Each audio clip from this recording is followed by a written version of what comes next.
cegah penyebaran virus corona, pasti bisa melewati, hadapi ini semua.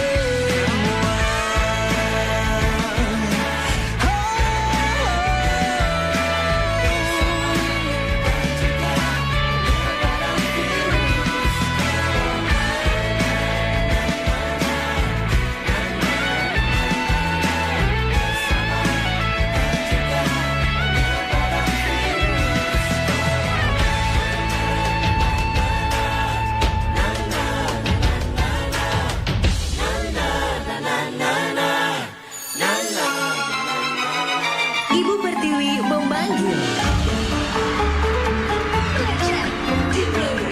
Belajar di Pro 2 RRI. Masih di Belajar di RRI, Sobat Kreatif, untuk hari ini Kamis 17 September 2020. Nah, sekarang kita akan belajar Sobat Kreatif dengan mata pelajaran Hukum Dagang dengan topik urgensinya perlindungan konsumen. Kita sudah tersambung bersama Ibu dosen Dr. Dery Angling Kesuma SHM HUM. Assalamualaikum warahmatullahi wabarakatuh, Ibu dosen. Waalaikumsalam warahmatullahi wabarakatuh, Dindo. Gimana kabarnya Bu untuk hari ini? Warahmatullahi wabarakatuh. Waalaikumsalam warahmatullahi wabarakatuh. Selamat pagi anak-anak semua, anak-anak kami yang ada di Istiqadah terkhusus, dan juga buat semua mahasiswa Fakultas Hukum terutama di Kota Palembang ataupun di seputaran RRI. Satu mata kuliah wajib bagi mahasiswa Fakultas Hukum atau di Sekolah Tinggi Ilmu Hukum adalah Hukum Dagang. Di mana kalau di Istiqadah, Hukum Dagang itu diberikan bagi mahasiswa di semester 3. Nah, hari ini anak-anak di reguler 3 itu pada jam 10 pagi mata kuliahnya adalah Hukum Dagang. Nah, kebetulan hari ini adalah perkuliahan pertama karena kemarin perkuliahannya baru kita bagikan reading materials. Nah, hari ini kita masuk kepada materi yang pertama, yaitu tentang urgensinya perlindungan konsumen. Seperti yang kita ketahui bahwa kita tidak hidup sendiri di dunia ini, kita butuh orang lain. Dan begitupun sebaliknya, orang lain juga butuh kita. Salah satunya adalah kita butuh makan, kita butuh minum, kita juga tahu perlengkapan baju untuk kita show up, untuk kita tampil di hadapan orang lain. Nah, barang-barang atau bahan-bahan yang tadi kita sebutkan itu tidak akan bisa kita miliki sendiri. Artinya bahwa kita diharuskan untuk membeli atau meminjam atau meminta dengan orang lain. Salah satunya adalah dengan cara membeli. Nah, kalau terjadi transaksi jual beli, maka di situ ada dua pihak atau lebih. Antara lain bahwa satu pihak, ya sebuah perjanjian atau transaksi terjadi, yaitu antara lain transaksi jual beli, maka harus ada perlindungan hukum agar supaya terjadinya sebuah kepastian hukum. Konsumen tidak merasa dirugikan, kemudian pengusaha juga tidak akan merasa dirugikan. Semuanya harus dalam posisi yang sama atau balance. Di Indonesia, kita ada sebuah undang-undang yang melindungi masing-masing pihak terkhusus kepada kita semua dalam posisi konsumen. Melindungi kita agar supaya hak-hak kita tidak terlantarkan. Undang-undang itu kita kenal dengan Undang-Undang Perlindungan Konsumen, yaitu Undang-Undang Nomor 8 Tahun 99. Anak-anakku sekalian, konsumen itu adalah seseorang ataupun sekelompok orang, baik rumah tangga maupun organisasi yang membeli barang atau jasa untuk dikonsumsi, baik kepentingannya sendiri maupun untuk hal-hal lain. Jadi ketika kita mengkonsumsi sebuah barang atau hal-hal lain termasuk juga dengan makanan, maka dalam hal itu kita disebut dengan konsumen. Seperti yang tadi sudah Bu Dery sebutkan, dalam pasal 1 ayat 1 Undang-Undang Nomor 8 Tahun 99 tentang perlindungan konsumen menyatakan bahwa perlindungan konsumen adalah segala upaya menjamin adanya kepastian hukum untuk memberi perlindungan kepada konsumen supaya kita jual itu harus sesuai dengan garansinya, harus sesuai dengan apa yang memang dijanjikan kepada kita dalam kelas yang baik misalnya. Kemudian tidak ada kerusakan di dalam barang yang kita beli, ukuran yang kita sebutkan sesuai dengan barang yang kita miliki, atau misalnya makanan. Makanan tersebut ketika mereka jual sudah ada kepastian bahwa makanan itu halal, makanan itu layak untuk dimakan, makanan tersebut tidak daluarsa dan lain sebagainya. Jadi Undang-Undang Perlindungan Konsumen itu melindungi kita terhadap hal yang seperti itu. Jadi kalau terjadi sebuah peristiwa di mana tidak sesuai dengan apa yang dijanjikan oleh produsen, maka kita bisa mengklaim, kita bisa menuntut ganti rugi terhadap hal-hal yang sudah dilakukan oleh pengusaha. Sering kita lihat nih anak-anakku semua di TV atau kita dengar di radio, termasuk juga RRI juga pernah memberitakan bahwa ada nih pengusaha yang curang. Mereka menjual bahan yang sudah kadaluarsa, misalnya sudah expired, tapi masih dijual belikan.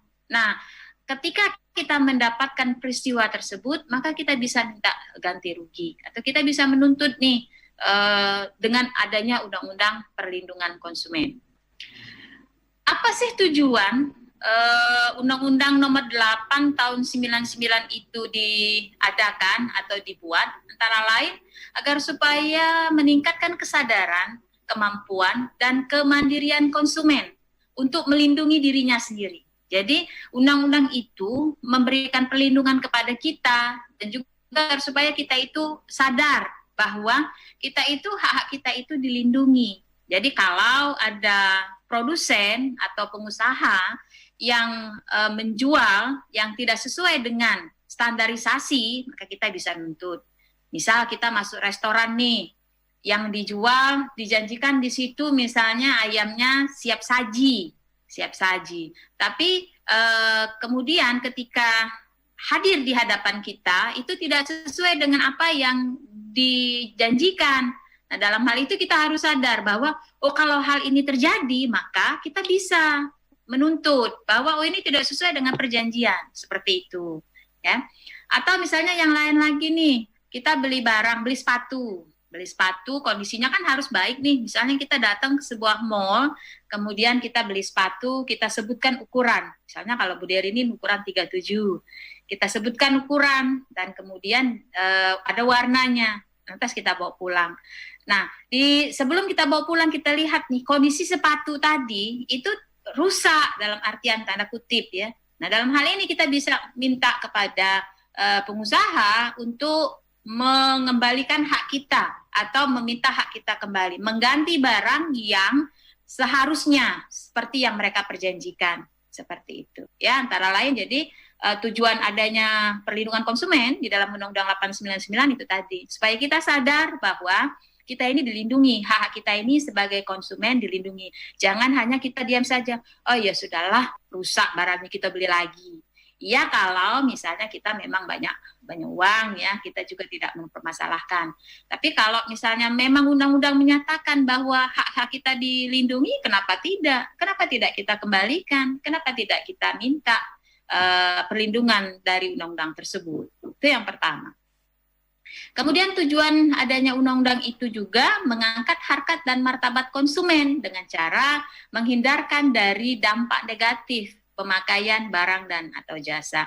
Ini terkhusus kepada kita semua cewek-cewek, ibu-ibu, adik-adik, perempuan-perempuan cantik seperti itu ya. Lantas kita tanya misalnya atau kita kepengen beli. Nah, di bedak tersebut misalnya atau di apa ya bedak itu namanya ya bahasa Indonesianya ya.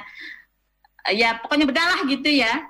Nah, jadi ketika kita di sana tidak disebutkan misalnya bahwa bedak tersebut komposisinya ada hal-hal yang mengandung merkuri. Kita semua kan paham nih, merkuri itu kan tidak baik untuk kulit.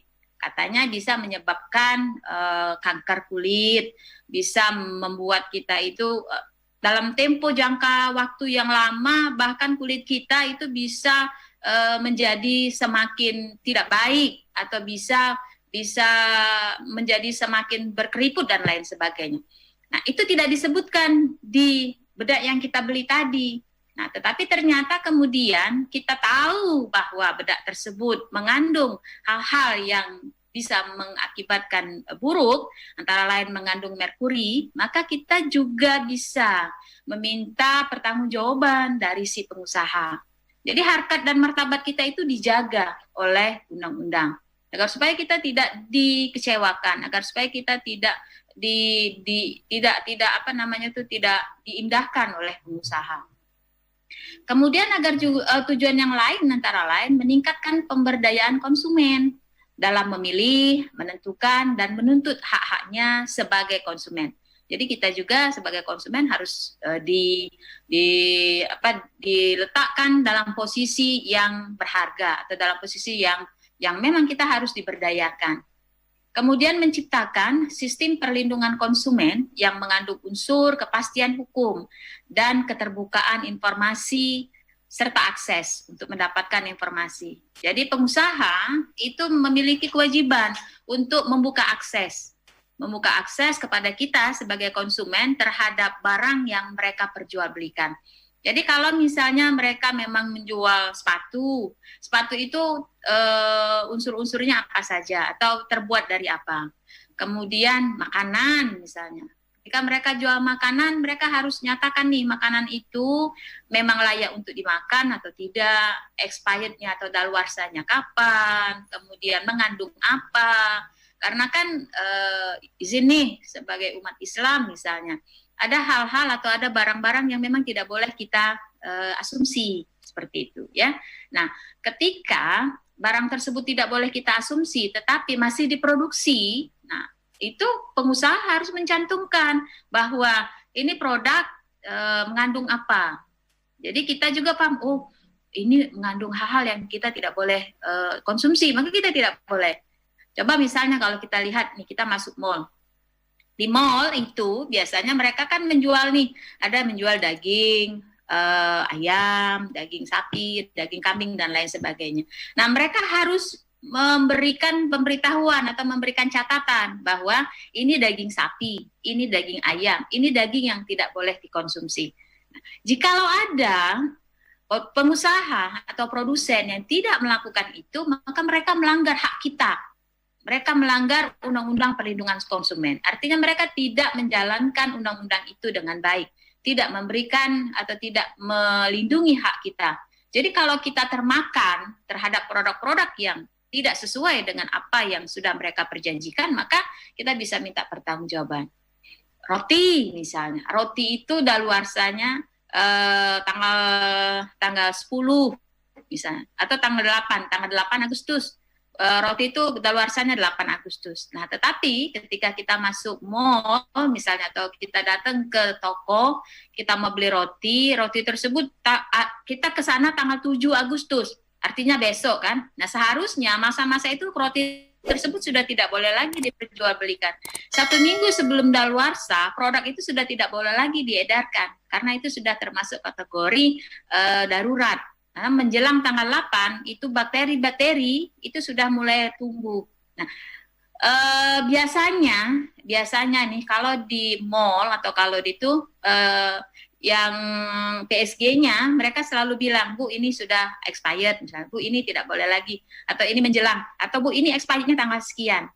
Kewajiban dari pengusaha dia harusnya seperti itu. Jadi memberikan pengetahuan kepada kita sejak kapan nih atau kapan barang tersebut sudah tidak boleh lagi kita konsumsi. Jadi kalau tanggal 8 nanti mereka bilang, Bu ini expirednya tanggal 8 ya. Nah misalnya hari ini sudah tanggal 5, berarti roti ini hanya bisa dimakan itu 2 hari lagi, Bu. Nah, ketika mereka sudah bilang seperti itu, tapi kita masih juga mengkonsumsi, maka artinya kesalahan ada di kita, ya. Nah, kemudian tujuan Undang-Undang Perlindungan Konsumen juga menumbuhkan kesadaran pelaku usaha mengenai pentingnya perlindungan konsumen sehingga menumbuhkan sikap yang jujur dan bertanggung jawab dalam berusaha. Jadi seorang pengusaha itu kan memang harus jujur, harus terbuka informasinya, harus adanya transparansi ya, harus terbuka. Jadi kalau misalnya Mengapa kemudian kalau kita lihat ketika ada rumah makan, itu tempat mereka masak, dapurnya, itu terbuka. Jadi silahkan siapa yang mau melihat, cuman kita tidak boleh masuk. Salah satu alasannya adalah seperti itu. Jadi mempertontonkan atau memperlihatkan atau membuka akses kepada kita sebagai konsumen untuk melihat bagaimana sih cara mereka memproduksi. Jadi supaya kita juga tahu bahwa restoran ini memang menjaga kualitasnya. Restoran ini menjaga kuantitasnya, yaitu misalnya kebersihannya, kemudian cara-cara mereka memproduksi bahan dan lain sebagainya. Nah, itu semua diatur di dalam Undang-Undang Perlindungan Konsumen. Dan terakhir adalah fungsi Undang-Undang Perlindungan Konsumen ini menimbulkan trust atau kepercayaan dari kita sebagai konsumen kepada pelaku usaha atau pengusaha tersebut. Jadi kan contohnya seperti tadi, ada rumah makan yang restorannya memang terbuka, bisa kita lihat. Maka kita bisa memberikan nilai kepada pelaku usaha tersebut. Oh, rumah makan ini memang bersih.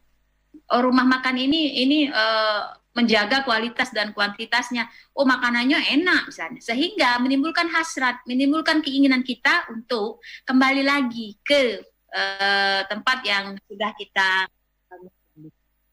seperti itu ya.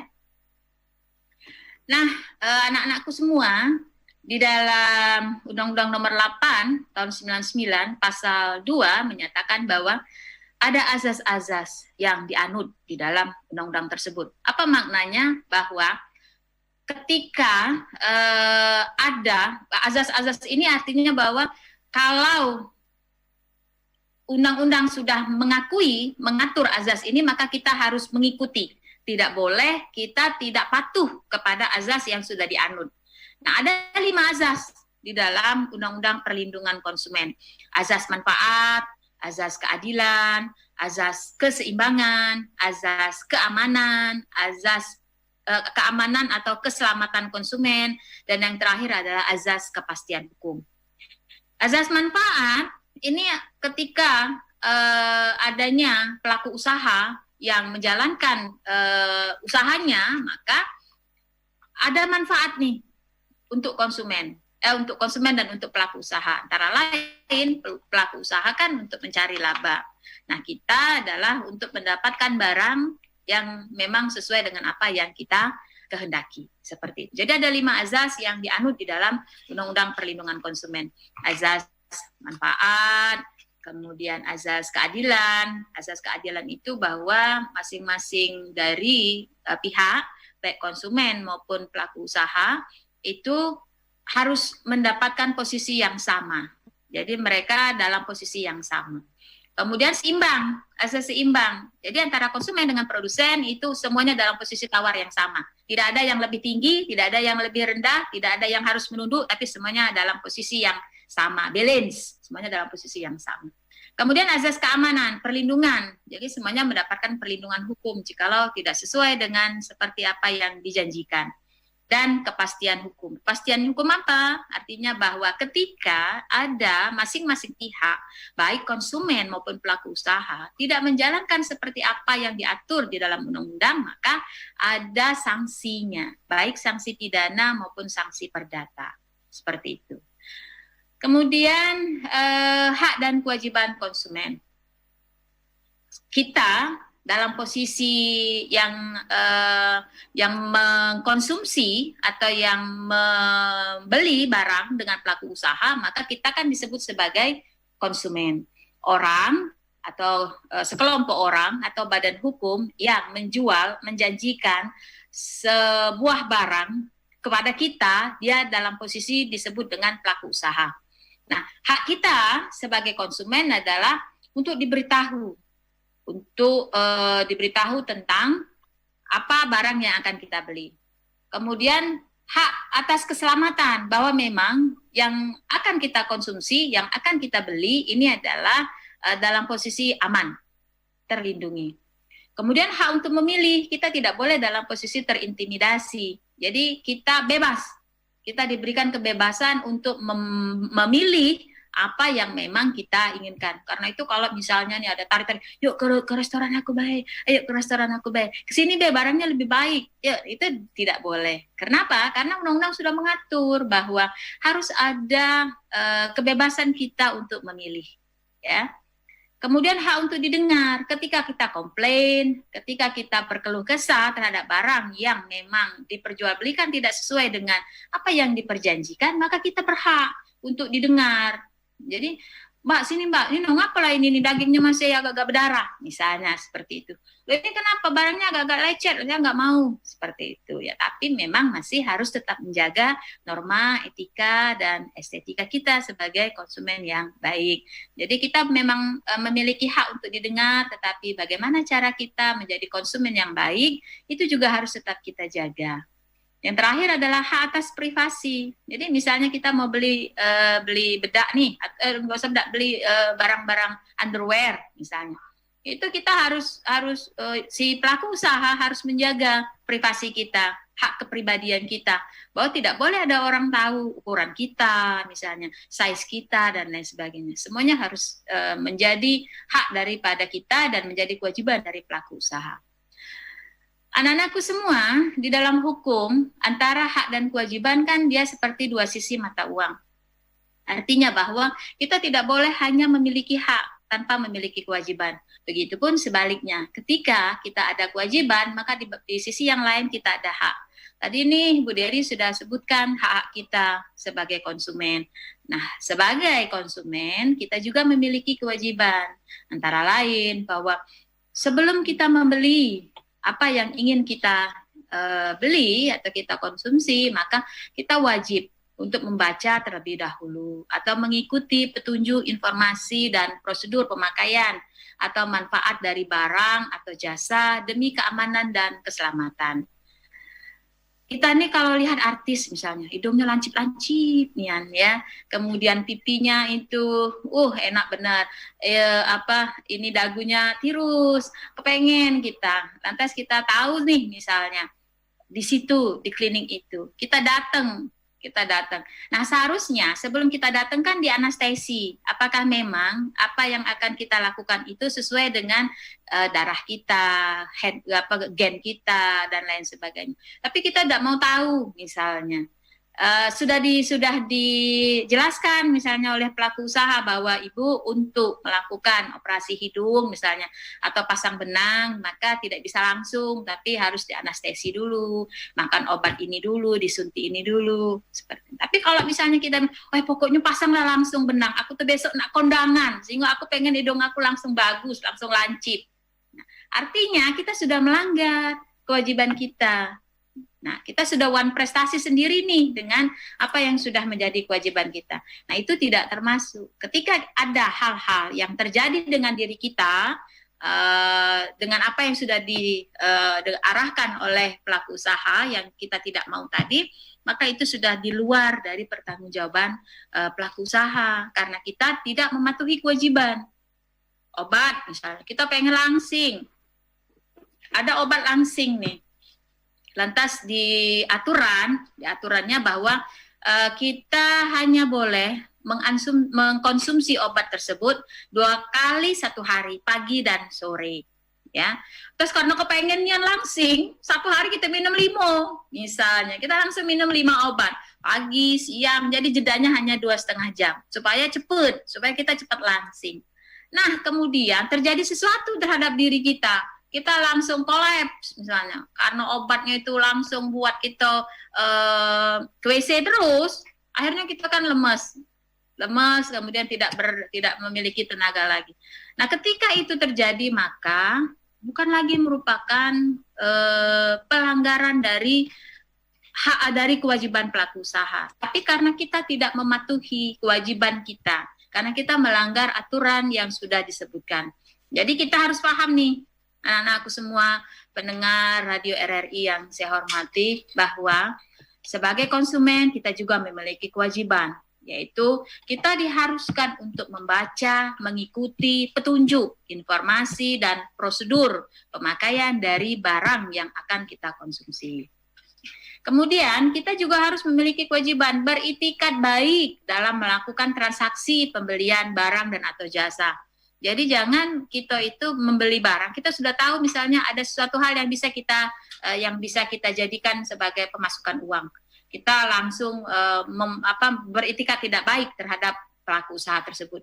Nah, itu juga dilarang oleh Undang-Undang 8 tahun 99 tentang perlindungan konsumen. Kemudian kita diharuskan untuk membayar sesuai dengan nilai tukar yang disepakati, mengikuti upaya penyelesaian hukum sengketa perlindungan konsumen. Ya, nah semuanya itu adalah hak dan kewajiban dari konsumen. Kemudian selain konsumen, pelaku usaha juga memiliki hak dan kewajiban. Tadi sudah secara lisan kita sudah menyebutkan hak-hak daripada pelaku usaha. Kemudian kewajiban juga dari pelaku usaha, semuanya sudah kita sebutkan, ya. Nah, anak-anakku sekalian, pendengar RRI yang budiman, di dalam Undang-Undang Perlindungan Konsumen dalam Ibu pasal Dery, 8. Iya. Sebelum lanjut lagi materinya, kita break dulu ya Bu ya. Oke, nanti kita balik lagi sama Ibu Dery, sahabat kreatif dan teman-teman dari Stipada yang ingin bertanya bisa langsung aja meluncur ke channel YouTube kita di RRI Palembang atau melalui WhatsApp kita di 0857 25 kali 916. Dengar dulu yang satu ini, nanti bakal balik lagi belajar di RRI.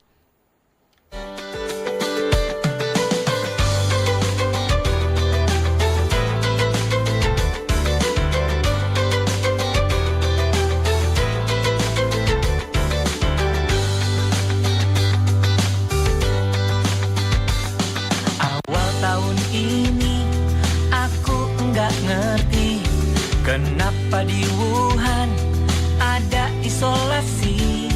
Ketika diterangkan corona lagi beraksi, kita harus mau menjaga jarak bersama. Kerja, belajar, ibadahlah di rumahmu. Kangen pacar, ya harap ditahan dulu. Gara-gara corona kita ganti zaman kita.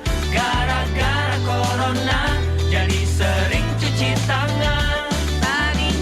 Tadinya jarang kumpul dengan keluarga.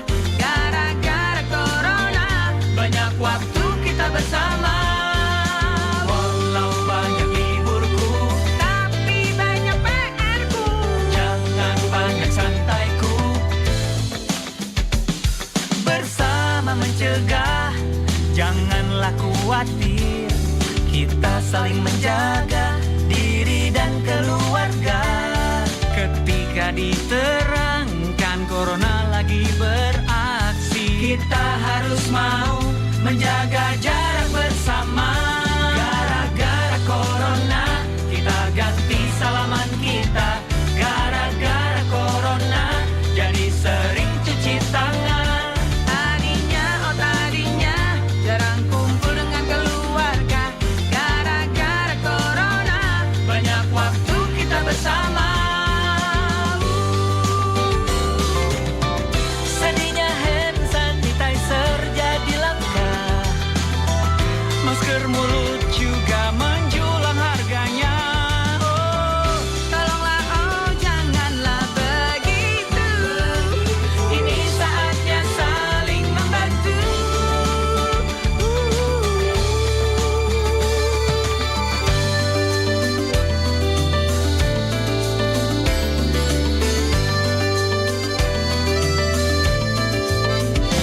Gara-gara corona kita ganti salaman kita. Gara-gara corona jadi sering cuci tangan. Gara-gara corona kita ganti salaman kita. Gara-gara corona jadi sering cuci tangan.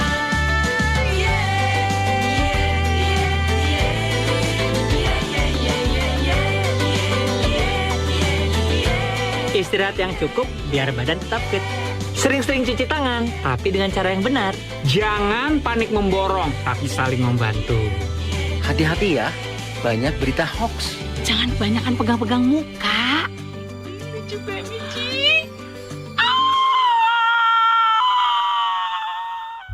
mencuci tangan dengan benar. Rutin mencuci tangan yang baik dan benar. Salah satunya adalah dengan hal sederhana, yaitu mencuci tangan. Kita tahu bahwa cara terbaik untuk melawan penyebaran coronavirus adalah dengan mencuci tangan. Jangan lupa untuk mencuci tangan dengan air yang mengalir dan sabun.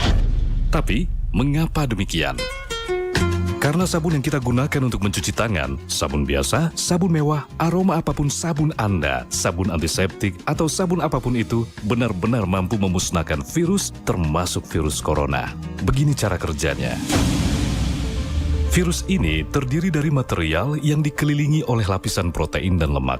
Sangat mudah menempel di tempat-tempat seperti tangan kita, maupun peralatan-peralatan di sekitar kita. Tetapi ketika kita membilas tangan hanya dengan air tersebut hanya akan mengalir melewati virus. Ini karena lapisan lemak membuat virus berperilaku mirip setetes minyak, tidak akan hilang hanya dengan air. Seperti halnya minyak, hanyalah lemak cair. Tapi, apa yang terjadi ketika kita menuangkan minyak ke dalam air? Tidak tercampur, minyak akan mengambang. Tapi kalau ditambahkan sabun, minyak tersebut akan larut dalam air. Ya, seperti iklan sabun pencuci piring anti lemak yang sering kita lihat. Ini karena sabun memiliki dua sisi molekul. Satu sisi bereaksi pada air, satunya lagi terhadap lemak. Jadi ketika molekul sabun bersentuhan dengan air dan lemak, kedua reaksi tersebut benar-benar memisahkan lemak, mengelilingi partikel-partikel minyak, dan menyebarkannya melalui air. Nah, molekul virus corona ini memiliki lapisan lemak yang menyatukan semuanya. Jadi ketika berinteraksi dengan sabun, lemak ditarik keluar oleh sabun. Sabun akan memisahkan lemak dan menghancurkan molekul virus ini. Dan sisanya, air membilas sisa-sisa virus yang sudah tidak berbahaya. Tapi yang perlu diperhatikan, perlu waktu beberapa saat supaya efek ini terjadi. Berapa lama? Secara pastinya, 20 detik. Hal ini berfungsi juga pada pembersih tangan, karena sebagian besar mengandung alkohol dengan kinerja yang mirip dengan sabun, yang mampu menghancurkan lapisan lemak. Tapi kita membutuhkan alkohol berkonsentrasi tinggi untuk membuatnya bekerja. Setidaknya 60%, walaupun pembersih tangan cukup ampuh, tetapi lebih direkomendasikan menggunakan sabun biasa sebisa mungkin. Sabun apa saja memiliki cara kerja yang sama, bahkan yang tanpa label khusus antibakteri. Yang terpenting, cukup pastikan untuk selalu mencuci tangan Anda selama 20 detik dan Anda menggunakan penghancur virus paling utama, yaitu sabun.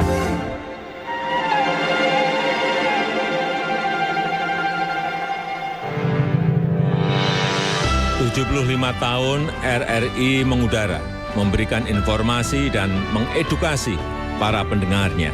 Tetap semangat mengudara untuk turut mencerdaskan bangsa Indonesia. Saya, Joko Widodo, Presiden Republik Indonesia, mengucapkan selamat ulang tahun ke-75 RRI. Sekali di udara, tetap di udara.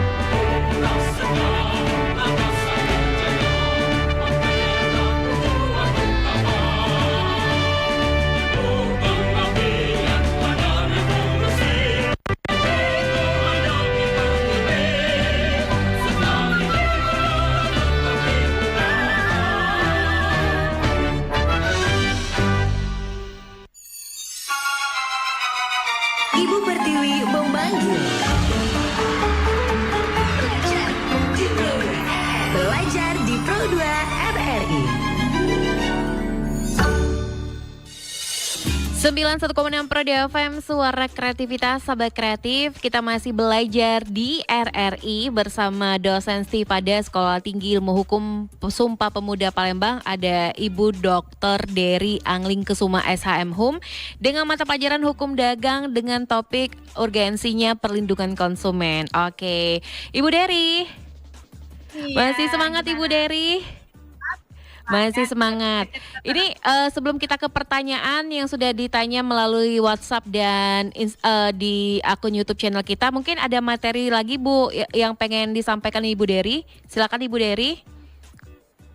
Sedikit saja. Boleh. Sedikit saja. Jadi di dalam Undang-Undang Perlindungan Konsumen, terkhusus di dalam pasal 8 disebutkan bahwa ada 2 larangan pokok yang harus tidak boleh dilakukan oleh pelaku usaha, yaitu antara lain bahwa larangan mengenai produk itu sendiri yang tidak memenuhi syarat dan standar yang layak untuk dipergunakan atau dipakai atau dimanfaatkan oleh konsumen. Jadi ada hal-hal nih yang artinya bahwa tidak semua produk itu bisa dijual bebas di Indonesia.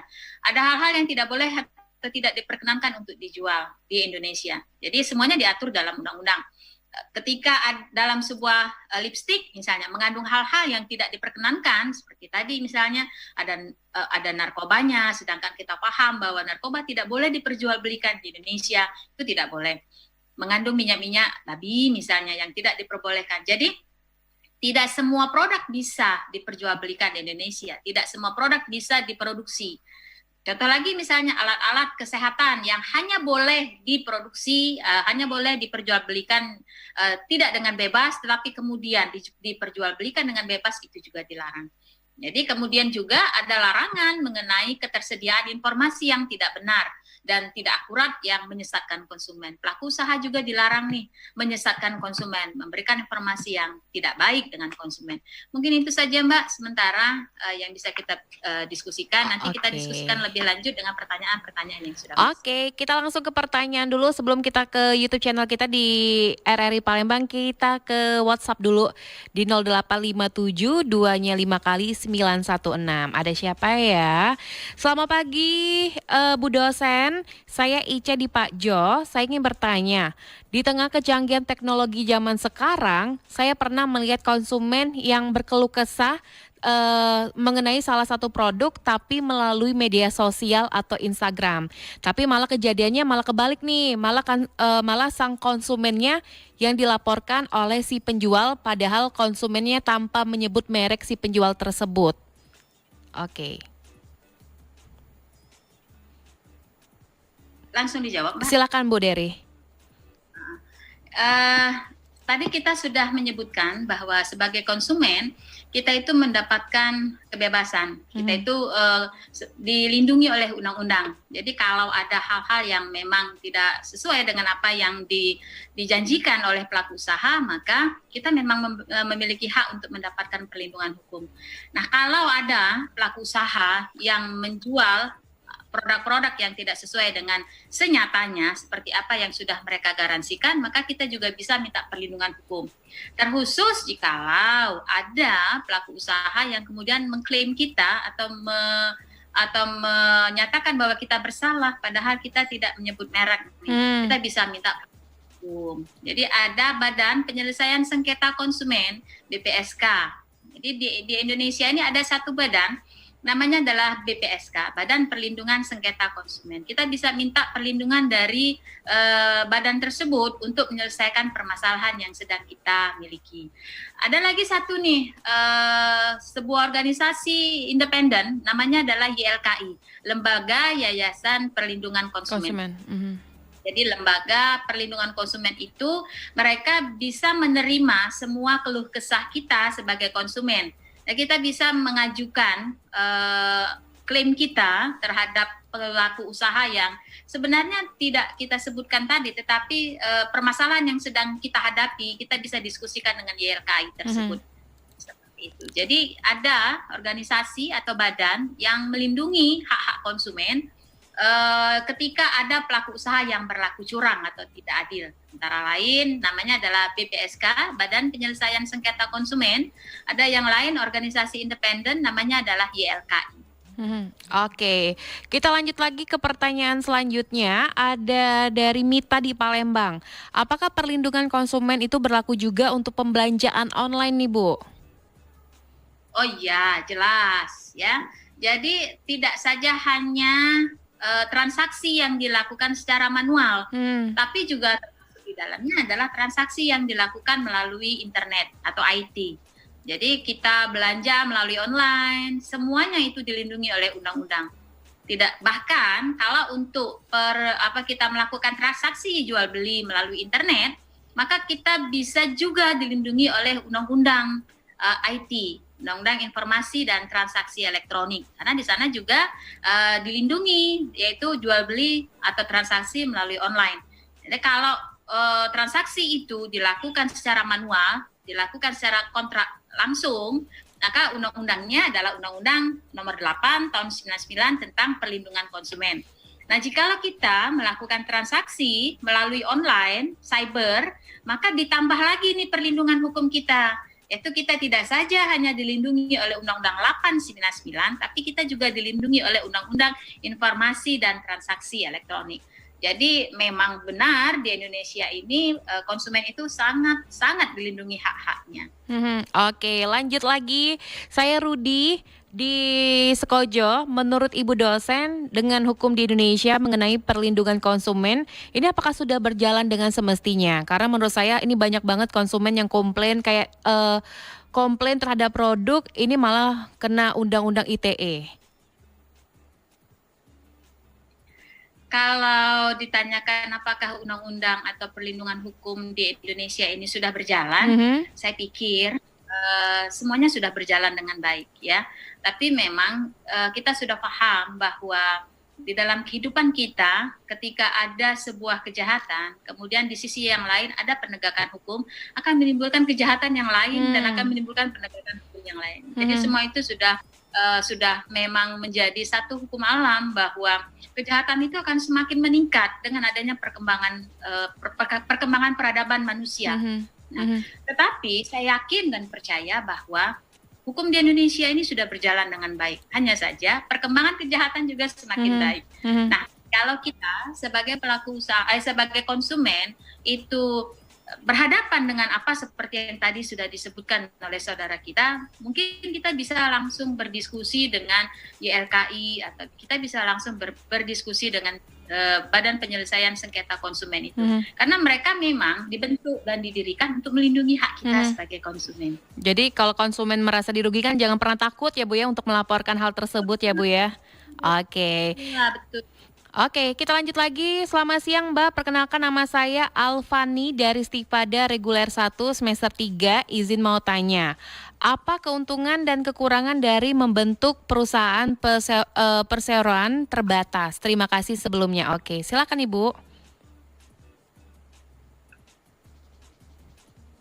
Gimana?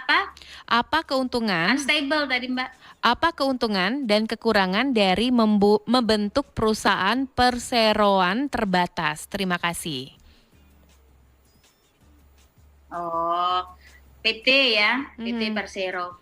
Sebenarnya kalau kita berdiskusi masalah PT Persero kan artinya di luar dari tema kita nih. Tema kita kan tentang perlindungan konsumen. Tetapi memang pada dasarnya orang mendirikan perseroan terbatas atau PT Persero itu kan untuk mencari laba. Jadi PT Persero itu didirikan untuk orang-orang yang bergabung di dalamnya, yang menjadi pendiri daripada PT Persero itu untuk mencari laba. Nah, ketika kita mendirikan PT Persero dalam artian bahwa kita memang akan mencari konsumen. Kita akan mencari konsumen, maka kita harus menjaga nama baik. Kita harus menjaga harkat dan martabat dari Persero tersebut, dari PT Persero tersebut. Karena garansi dari kepercayaan konsumen itu adalah terhadap barang yang pertama kali mereka rasakan. Jadi sekali mereka merasakan hal yang baik terhadap PT Persero itu, maka suara dari konsumen itu akan menyebar. Nah, ketika suara sudah akan menyebar, maka kita sudah memberikan janji, good faith. Itikat baik kita terhadap PT Persero itu baik. Konsumen akan semakin banyak datang kepada kita karena kita sudah memberikan garansi yang baik. Seperti itu. Oke, kita sekarang ke YouTube channel kita dulu. Sudah ada yang bertanya di YouTube channel kita. Ada Tria Nurlitasari. Di manakah letak perlindungan untuk konsumen apabila produk tersebut rokok? Ini nyata-nyatanya membahayakan bagi konsumen itu sendiri. Nah, bagaimana wujud perlindungan tersebut? Silakan Ibu Dery. Iya, memang ya kalau kita berdiskusi masalah rokok adalah suatu hal yang masif untuk didiskusikan kan. Kita dari awal sudah paham bahwa rokok itu mengandung nikotin. Nikotin itu sangat berbahaya bagi tubuh kita. Ya namanya barang panas dimasukkan ke dalam tubuh jelas berbahaya. Tetapi bahaya di dalam diri kita itu tidak serta-merta langsung. Misal nih, kalau kita meminum alkohol itu ketika masuk ke dalam diri kita kan badan kita langsung bereaksi nih, kita langsung overdosis, kita bisa langsung pingsan, kita bisa langsung hilang nyawa bahkan kalau kita sudah overdosis. Tapi kalau rokok kan tidak. Rokok itu tempo waktunya lama, bisa ke dalam diri kita. Makan puluhan tahun bahkan kita bisa merasakan dampak negatif dari rokok. Nah, salah satu hak daripada konsumen terhadap bahayanya rokok yang mengandung nikotin itu adalah dengan memberikan informasi bahwa rokok itu berbahaya, bisa membuat tubuh kita kolaps, bisa membuat tubuh kita menjadi tidak baik, jantung kita berdebar-debar dan lain sebagainya. Informasi itu harus disebutkan oleh produsen. Nah, sekarang produsen itu sudah menjalankan kewajibannya dengan baik. Kalau kita lihat, kalau kita jalan di beberapa tempat, mereka sudah ada standing banner, mereka sudah ada reklame yang menyatakan bahayanya rokok. Bahkan di kotak-kotak rokok itu kalau saya lihat, karena mohon maaf saya tidak merokok, tapi teman-teman saya, suami saya bahkan merokok, saya lihat bahwa di kotak rokok itu ada gambar yang orang bolong leher, ya kalau saya tidak salah. Sejenis peringatan ya Bu ya? Ya, nah itu adalah informasi yang diberikan oleh pengusaha di dalam ketika kita memproduksi itu. Tetapi kita tidak bisa menyetop karena barang itu tidak terkategori barang yang tidak halal. Jadi rokok itu bukan terkategori barang yang tidak halal. Dia diperan untuk dinikmati, untuk kita gunakan, tetapi barang itu beresiko. Jikalau kita mengadopsi, jikalau kita menggunakannya, beresiko tinggi terhadap kesehatan. Nah, semua itu harus ada standarnya, mereka memberikan informasi seperti itu. Oke, lanjut lagi. Kita lanjut lagi nih Bu ke pertanyaan selanjutnya. Ada, mungkin ini pertanyaan terakhir ya.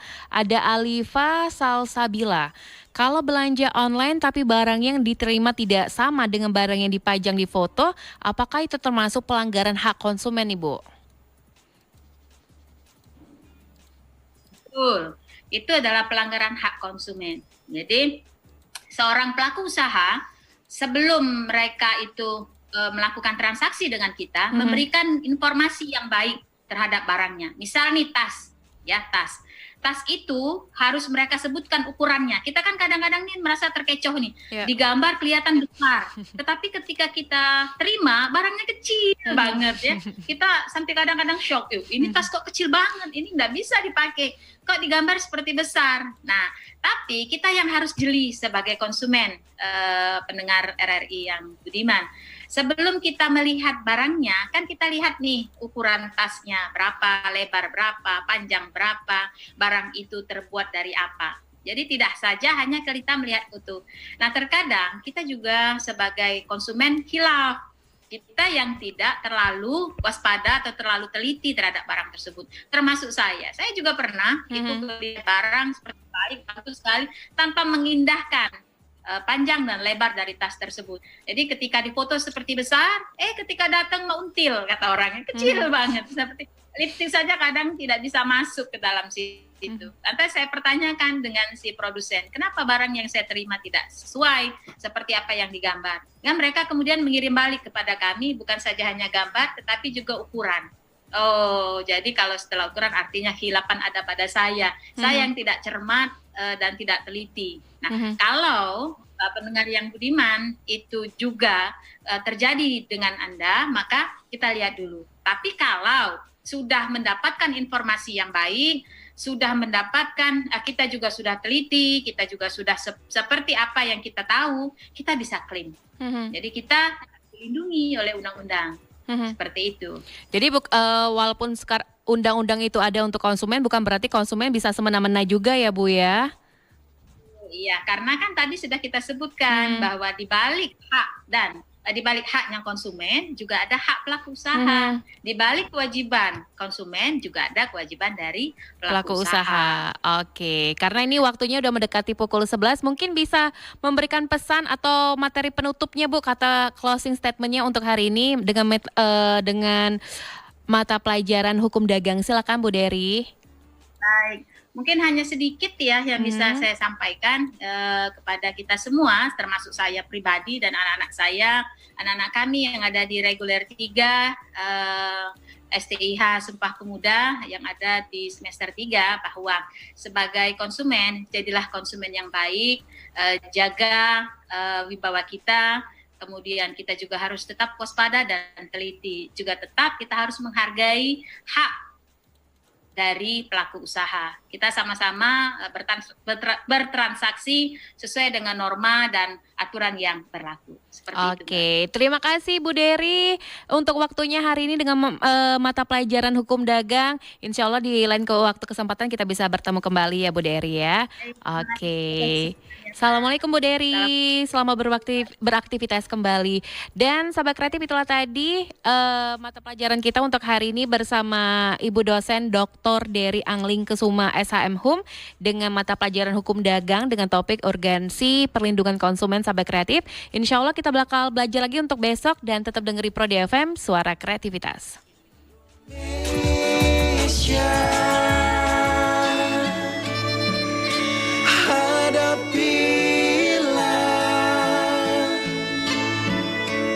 Dengan tulus dan ikhlas,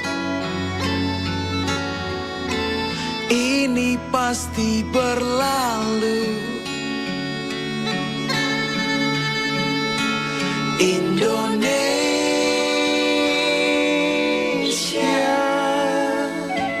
Wujud apresiasi kami kepada dokter, juru rawat, relawan, TNI, Polri, dan semua pejuang kemanusiaan di garda terdepan hadapi pandemi COVID-19. Kalian adalah pahlawan sejati.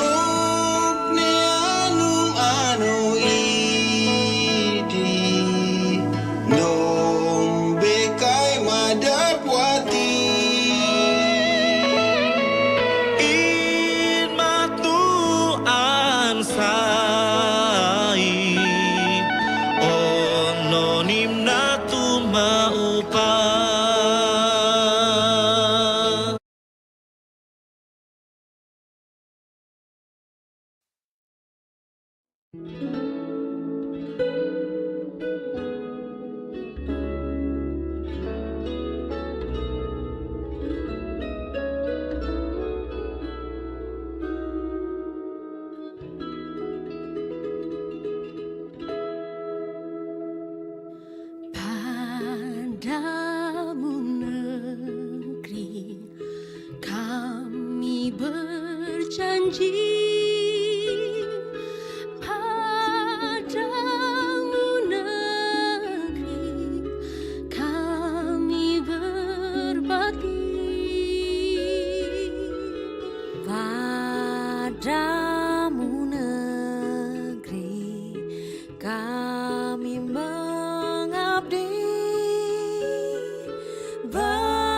Bagimu negeri jiwa raga,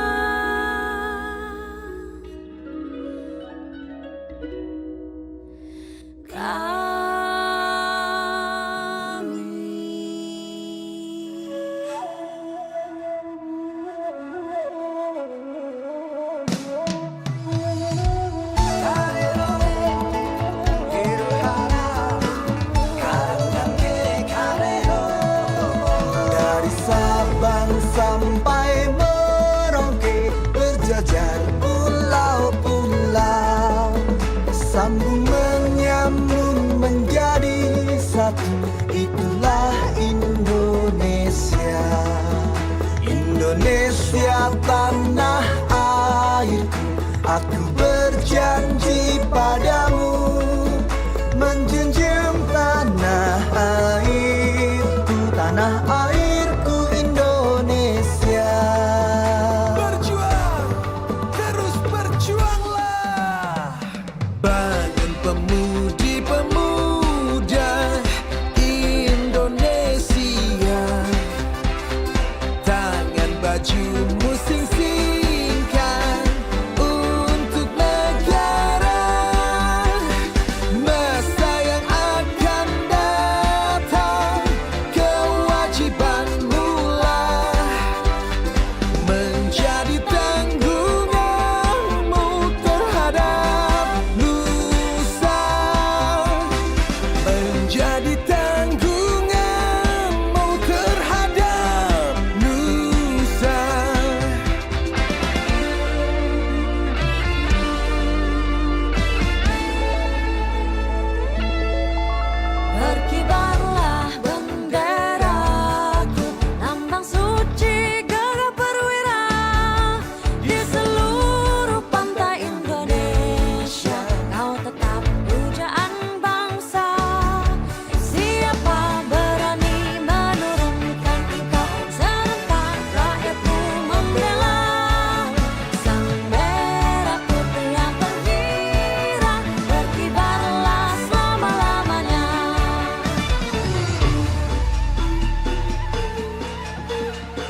Terima kasih Indonesiaku, negeri kita bersama. Belah dada kita, letakkan Garuda di dada kita yang mengucur darah merah putih Indonesia. 17 Agustus tahun 45, itulah hari kemerdekaan kita. Hari merdeka, nusa dan bangsa, hari lahirnya bangsa Indonesia. Merdeka, sekali merdeka tetap merdeka, selama hayat masih dikandung badan. Kita tetap sedia mempertahankan Indonesia. Kita tetap sedia membela negara kita. Oh yeah. Garuda Pancasila, akulah pendukungmu. Marilah proklamasi, sedia berkorban untukmu. Pancasila dasar negara, rakyat adil maupun sentosa, pribadi bangsaku. Ayo maju, maju, ayo maju, maju, ayo maju, maju. Bergerak serentak, menerjang, menerkam, terjang, tak gentar, menyerang, majulah, majulah, menang, majulah, majulah, menang.